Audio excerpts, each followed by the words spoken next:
Hello students, तो आज हम लोग शुरू कर रहे हैं क्लास 11 का चैप्टर 6 और ये है क्रमचय और संचय। ठीक है, तो इसमें हम लोग पढ़ेंगे क्रमचय और संचय के बारे में, जानेंगे क्या होता है। तो देखते हैं, सबसे पहले ये जान लेते हैं क्रमचय और संचय दो अलग अलग चीज़ें दी गई हैं, इनमें क्या डिफरेंस है। जैसे कि इनके नाम से लग रहा है क्रमचय, जब हम लोग किसी भी संख्या या वस्तु का चयन करेंगे इसमें, तो इसमें क्रम का ध्यान रखेंगे। ठीक है, क्रमचय को जब हम लोग पढ़ेंगे तो उसमें क्रम का ध्यान रखेंगे, और संचय में हम लोग सेम चीज़ें करेंगे, बस इसमें क्रम से कोई मतलब नहीं रहेगा। ठीक है, क्रम को इसमें ध्यान रखने की आवश्यकता नहीं होगी। तो इनको पढ़ने से पहले, क्रमचय और संचय को पढ़ने से पहले हमें कुछ आधारभूत प्रमेय के बारे में पढ़ना पड़ेगा, तो उनके बारे में समझ लेते हैं, फिर हम लोग एक एक करके क्रमचय और संचय को समझेंगे, उनके क्वेश्चंस को सॉल्व करेंगे। तो सबसे पहली जो प्रमेय है इसमें गणना की आधारभूत सिद्धांत। ठीक है, सबसे पहला जो हम लोग का सिद्धांत है वो गणना का आधारभूत सिद्धांत है कि हम लोग किस कॉन्सेप्ट को लेकर इन चीज़ों इन क्वेश्चंस को सॉल्व करेंगे, या फिर किन बेसिक रूल को लेकर ये बनाया गया चैप्टर्स। तो कहा गया यदि एक घटना है m भिन्न तरीक़ों से घटित हो सकती है, तो तदुपरांत एक अन्य घटना n है, मतलब दो घटनाएं हैं, एक हो सकती है m तरीके से, दूसरी हो सकती है n तरीक़ों से। तो दिए हुए क्रम में दोनों घटनाओं के भिन्न भिन्न तरीक़ों से घटित होने की जो कुल संख्या होगी वो m गुणे n हो जाएगी। मतलब जो टोटल दोनों घटनाओं को अगर मिला के देखा जाए कितने तरीके से घटित हो सकती हैं, तो हो जाएगा m गुणे n। इसको एक उदाहरण के माध्यम से समझते हैं।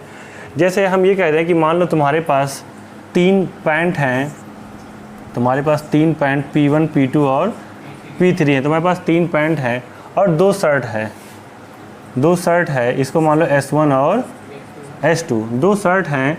हम कह सकते हैं कि तुम इनको कितने तरीके से अलग अलग इनके पेयर बना के पहन सकते हो या फिर यूज़ कर सकते हो। तो ये हो जाएगा, पहला जो घटना है वो 3 है, तो यहाँ 3, और दूसरी घटना 2 है तो गुणे 2, मतलब 6 पेयर इसके बना सकते हैं। अब कैसे बनाएंगे, यहाँ पे हम लोग काउंट तो कर लिए कि 6 तरीके से इसको हम कर सकते हैं, लेकिन अगर हम लोग देखें वो क्या क्या तरीके होंगे, तो ये देखते हैं यहाँ पे।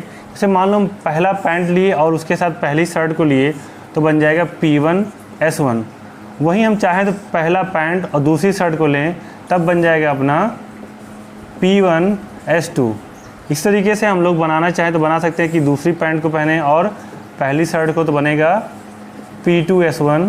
फिर हम ले सकते हैं P2 और S2 को, P2 S2, और यहाँ पर हम P3 के साथ भी S1 को ले सकते हैं, तो आ जाएगा अपना P3 S1। ऐसे ही P3 S2, P3 S2 हो जाएगा। तो अगर देखा जाए कुल कितने तरीके हमारे पास हो गए, तो 1 2 3 4 5 6। तो यहाँ पर हम एक एक को लेकर देखें, P2 कहाँ पे, 1 2 3 4 P2 S2 रहेगा। ठीक, यहाँ पे P2 S2 रहेगा, और ये हो गया अपना P3 S2। तो कुल मिलाकर देखा जाए तो जो इसके तरीके बने वो कितने आ गए, 6। तो हम इसको दो तरीके से कर सकते हैं। एक तो हमने करा कर देखा कि उस चीज़ को कर देखेंगे हाँ कितने तरीके से कर सकते हैं, या फिर डायरेक्टली हम लोग आधारभूत प्रमेय लगाकर हम बता सकते हैं कि कितने तरीके हमें अपनाने पड़ेंगे इस चीज़ को करने के लिए। तो अगर ये छोटी नंबर्स हैं तब तो ऐसे ही हम ओरली बता सकते हैं कि हाँ कितने तरीके होंगे, या फिर करके भी दिखा सकते हैं।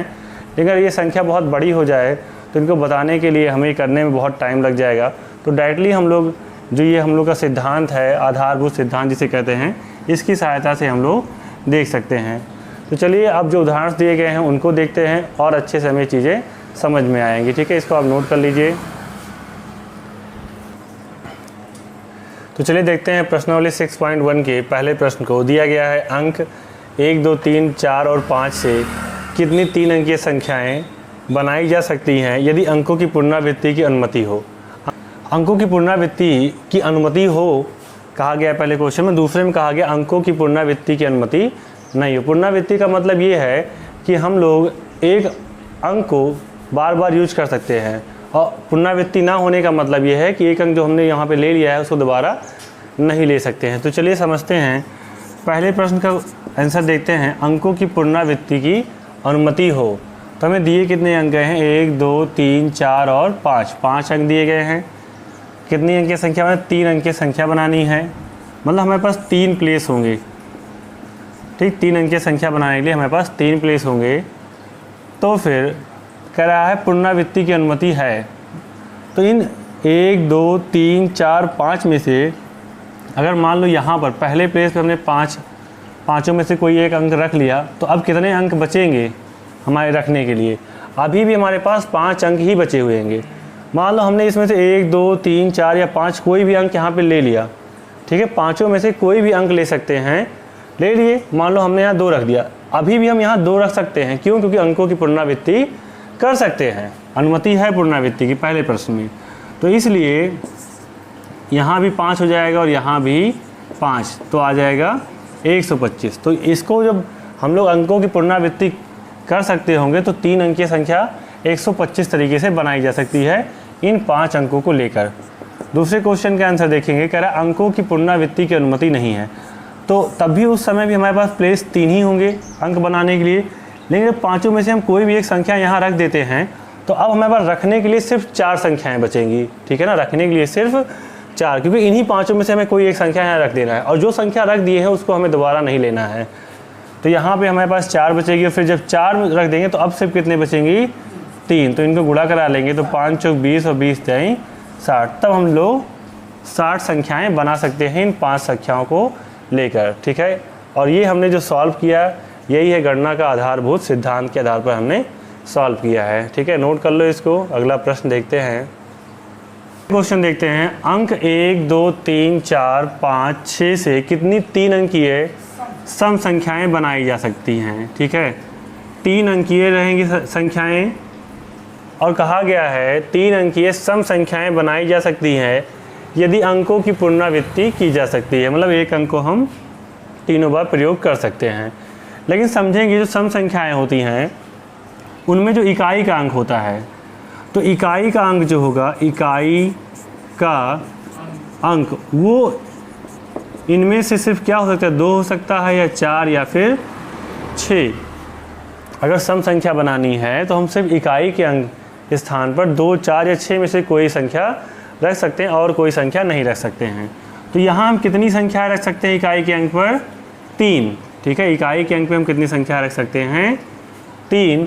और कहा गया है यदि अंकों की पुनरावृत्ति की जा सकती हो, तो यहाँ पर जो हम संख्या रखेंगे सेकंड प्लेस पर उनको रख सकते हैं 6। क्योंकि जो संख्या हम यहाँ रखे हैं उसको भी यहाँ रख सकते हैं। क्वेश्चन में कहा गया कि अंकों की पुनरावृत्ति कर सकते हैं, तो जो अंक यहाँ रखे हैं उनको भी रख सकते हैं और जो इन दोनों प्लेस पर रखे हैं उनको हम लोग यहाँ पर भी रख सकते हैं। ठीक है, या दूसरी संख्या रखना चाहें वो भी रख सकते हैं। तो इस तरह से अगर देखा जाए तो हम लोग 6 × 6 का संख्याएं बना सकते हैं। ठीक है, तो 6 छंग 36 × 3 और 6 त्रिक 18 और 3 त्रिक 9 1 10, तो 108 जो है संख्याएं बनाई जा सकती हैं इनको लेकर, वो भी सम संख्याएं। ठीक है, तो नोट कर लो इसको। थर्ड क्वेश्चन में कहा गया अंग्रेजी वर्णमाला के प्रथम 10 अक्षरों से कितनी 4 अक्षर के कोड बनाए जा सकते हैं यदि किसी भी अक्षर की पुनरावृत्ति नहीं की जा सकती है? तो अंग्रेजी वर्णमाला के प्रथम 10 अक्षर मान लो हमने ले लिए, ठीक है, और उनसे हमें क्या बनाना है, 4 अक्षर का एक कोड बनाना है। 1 2 3 4 अक्षर का। और ये भी कहा गया है कि अक्षर की पुनरावृत्ति नहीं करनी है। तो अपने पास 10 अक्षर हैं, अगर 10 में से मैंने यहाँ पे कोई एक अक्षर प्रयोग कर लिया तो बचे कितने, 9। ठीक है, लेकिन इस फर्स्ट प्लेस के लिए जो पहला अक्षर होगा उसके लिए अगर देखा जाए तो यहाँ पे हम 10 में से कोई भी यूज कर सकते हैं अक्षर। ठीक है ना, क्योंकि अभी तक हमारे पास 10 अक्षर हैं, लेकिन 10 में से मैंने कोई एक अक्षर यूज कर लिया यहाँ पे, तो बचे कितने हैं, 9। ठीक है, और फिर जब 9 में से मैंने कोई यूज कर लिया तो बचा 8 और फिर 7। ठीक है, तो ये जो हमने यहाँ पे किया तो देखा जाए कोडों की संख्या कितनी हो जाएगी, कोड की संख्या बराबर 10 × 9 × 8 × 7। ये हम लोग कैसे कर पा रहे हैं ये भी लिखते चलना तुम लोग कि गणित की या फिर आधारभूत या फिर गणना के आधारभूत सिद्धांत से, ठीक है, गुणा करा लेंगे इसका। ये हो जाएगा 90 और 8 सते 56, 9 से गुणा करा दो, 9 छक 54, 9 बचे 45 और 5 50, तो 50 40 कोड बन जाएगा, ठीक है। मतलब 5040 कोड हम लोग बना सकते हैं। नोट कर लो इसको। तो फोर्थ क्वेश्चन में कहा गया है कि 0 से 9 तक के अंकों का प्रयोग करके कितने 5 अंकीय टेलीफोन नंबर बनाए जा सकते हैं यदि प्रत्येक नंबर 67 से प्रारंभ होता है और कोई अंक एक बार से अधिक नहीं आता है, ठीक है। तो सबसे पहले ध्यान ये देना है कि हमें 5 अंकीय नंबर बनाना है, तो 1 2 3 4, ठीक है। तो कहा गया है कि जो नंबर है 67 से स्टार्ट होगा, तो 0 से 9 तक के अंक हैं अपने पास, है ना। जो अंक हैं वो क्या है, 0 है, 1 2 3 4 5 6 7 8 और 9 है, ठीक है। जिसमें से हमने 67 ले लिया है पहले से ही, ठीक है। 67 को हमने फिक्स कर दिया क्योंकि सारे नंबर्स हमें 67 से ही स्टार्ट करने हैं। अब बचे अपने पास 3 प्लेस, ठीक है। तो आधारभूत सिद्धांत से देखिए, अगर हम लोग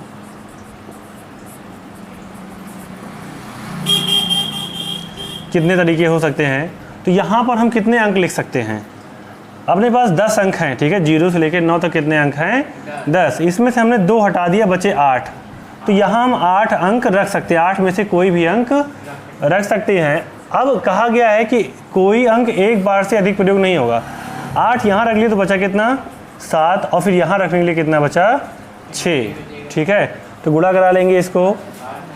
8 सते 56 गुणे 6, 6 छंग 36 और 6 पंचे 30 और 3 33, ठीक है। तो 336 हम लोग टेलीफोन नंबर बना सकते हैं, ठीक है। नोट कर लो इसको।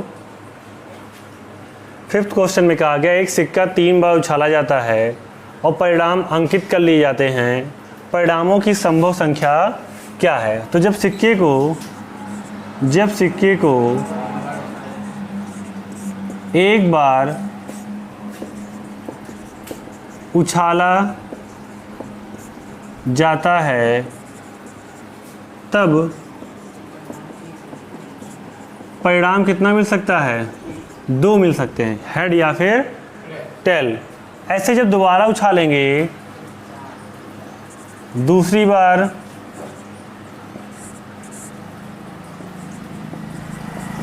उछालने पर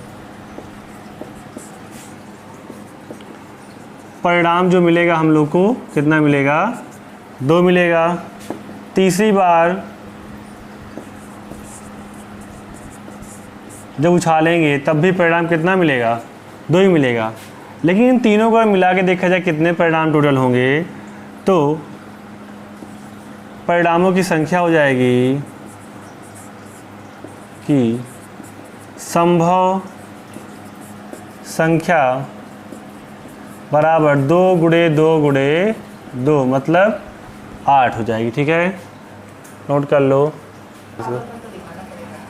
भिन्न भिन्न रंगों के 5 झंडे दिए हुए हैं, इनसे कितने विभिन्न संकेत बनाए जा सकते हैं यदि प्रत्येक में 2 झंडों एक के नीचे दूसरे के प्रयोग की आवश्यकता पड़ती है।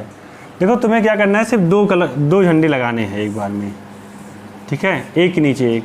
अगर मान लो तुम्हारे पास 5 कलर के झंडे हैं तो 5 कलर में से कोई एक कलर यहाँ यूज कर सकते हो। आ रही बात समझ में। कहा गया भिन्न भिन्न रंगों के 5 झंडे दिए हुए हैं, इनसे कितने विभिन्न संकेत बनाए जा सकते हैं। तो अगर एक कलर का यहाँ यूज कर लिए तो जब यहाँ दूसरा यूज करोगे तो दूसरे कलर का होगा, क्योंकि सबका कलर अलग अलग है।